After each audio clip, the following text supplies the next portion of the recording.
రాజకీయాల్లో శాశ్వత మిత్రులు, శాశ్వత శత్రువులు ఉండరని అంటూ ఉంటారు. చాలా సందర్భాల్లో అది నిజమైంది కూడా.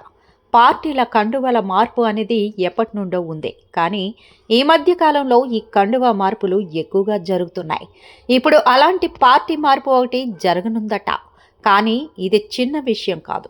ఎందుకంటే ఆ ఫ్యామిలీలో పార్టీ మార్పు అంటే పెద్ద రచ్చలా మారుతుంది. వివరాల్లోకి వెళ్తే అనంతపురం జిల్లాలో జేసీ కుటుంబానికి ఎంత పట్టు ఉందో అందరికీ తెలిసిందే. అదే సమయంలో ఆ కుటుంబం దశాబ్దాల పాటు కాంగ్రెస్తో కలిసి ప్రయాణించింది. వైసీపీలోకి జేసీ వారసుడు. ఈ వార్త అయితే ఇప్పుడు పెద్ద ఎత్తున ప్రచారంలో ఉంది. రాజకీయ వర్గాల్లో అయితే పెద్ద చర్చ నడుస్తోంది. ఇంతకీ ఈ ప్రచారం ఏంటి? ఎవరా వారసుడు? ఏమా కథ అంటే వెరీ ఇంట్రెస్టింగ్గా ఉంటుంది ఈ కథ అంటున్నారు రాజకీయ విశ్లేషకులు. అనంతపురం జిల్లాలో జేసీ కుటుంబానికి ఎంత పట్టు ఉందో అందరికీ తెలిసిందే. అదే సమయంలో ఆ కుటుంబం దశాబ్దాల పాటు కాంగ్రెస్తో కలిసి ప్రయాణించింది.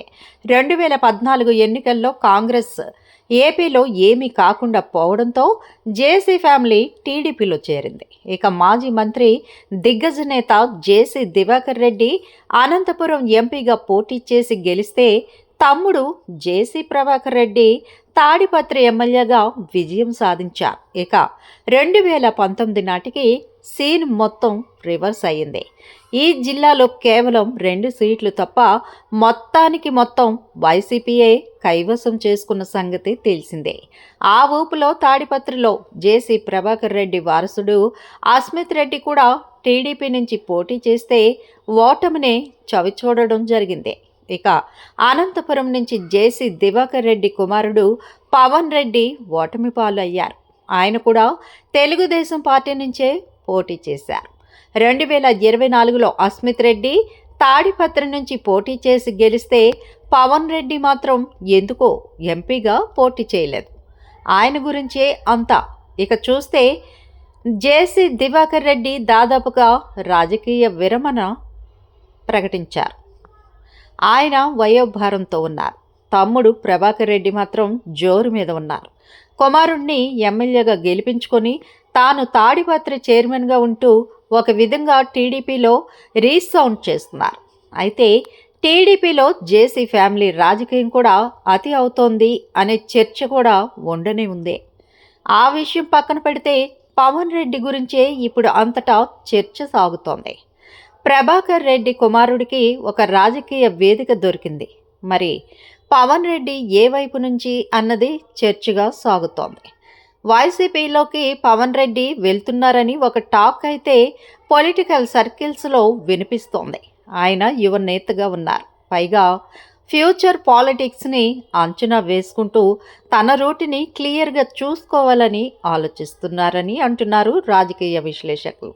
మరోవైపు చూస్తే జేసీ ఫ్యామిలీ తర్వాత తరంలో పవన్ రెడ్డి వైసీపీ వైపు అడుగులు వేస్తే మిగిలిన కుటుంబం సంగతి ఏమిటి అనే చర్చ కూడా జరుగుతోంది. వైసీపీకి ఈ జిల్లాలో నాయకులకైతే కొరతే లేదు.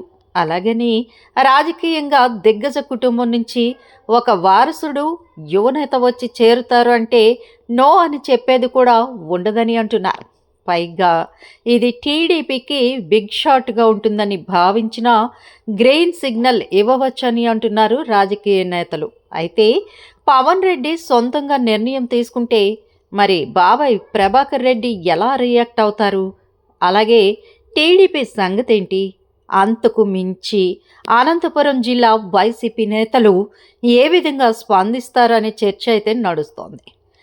ఏది ఏమైనా ఈ పొలిటికల్ గాసిప్ లాంటి వార్త అయితే తెగ చక్కర్లు కొడుతోంది సోషల్ మీడియాలో. ఎన్నికలకు ఇంకా చాలా సమయమే ఉంది. మరి నిప్పు ఉంటేనే కానీ పొగరాదు అనుకోవాలా? లేక ఏమీ కాకుండానే పొగ పుట్టిందా అంటే చూడాలి మరి రానున్న రోజుల్లో ఏం జరుగుతుందోనని. మా వీడియోస్ కనుక మీకు నచ్చినట్లయితే లైక్ చేయండి, షేర్ చేయండి, ప్లీజ్ సబ్స్క్రైబ్ చేయండి.